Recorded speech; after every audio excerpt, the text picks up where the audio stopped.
Pas de meeting aujourd'hui pour M. François Mitterrand. En revanche, une réunion était organisée au Sénat avec les conseillers économiques du candidat socialiste. Sur place, Alain Danvers.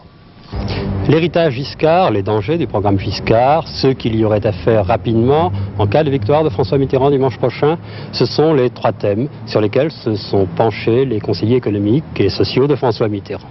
Mais l'événement de la journée était la présence de Pierre Mendès France, la conscience économique de la gauche, qui, fidèle à son image de rigueur, n'a pas caché les difficultés qu'il y aurait à une expérience de gauche, mais aussi a dit qu'il était tout à fait confiant si on redistribuait les cartes, autrement dit, s'il y avait un New Deal.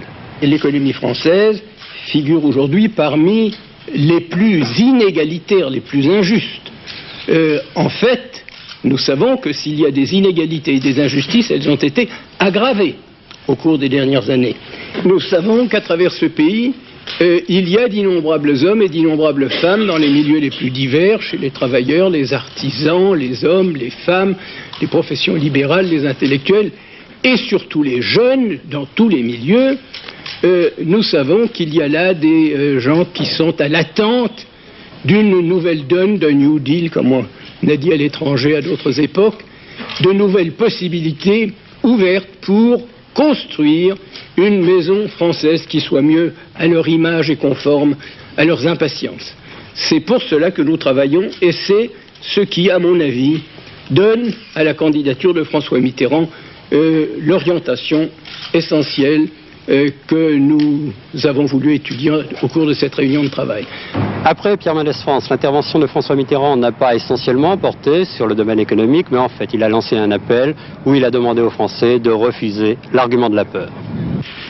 Depuis quelques jours, un extraordinaire effort de propagande voudrait faire oublier aux Français la réalité de la crise dont ils subissent les douloureux effets depuis bientôt 7 ans. Une mise en scène à grand spectacle voudrait faire passer derrière le décor le chômage, la vie chère, les inégalités sociales, l'exclusion de la jeunesse de notre société. Il est dangereux, dans les circonstances où nous sommes, de jeter l'anathème sur une autre partie de la France, d'en dresser une moitié contre l'autre, en la traitant comme si elle n'avait pas le même amour de la patrie et la même volonté de la servir. J'ai déjà dit que je ne suivrai pas le candidat sortant sur ce terrain.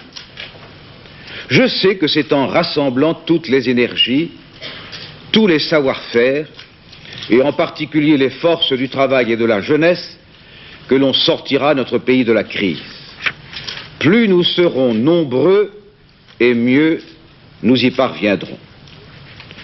Mais en appeler à la peur, l'organiser, parler de valse avec la mort, de Pologne de l'Occident, c'est perdre le sens commun.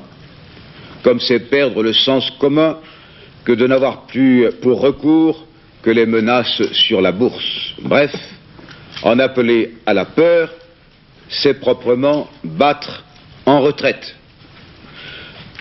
Croyez-moi, rassembler et unir, c'est rechercher au contraire à rétablir la confiance.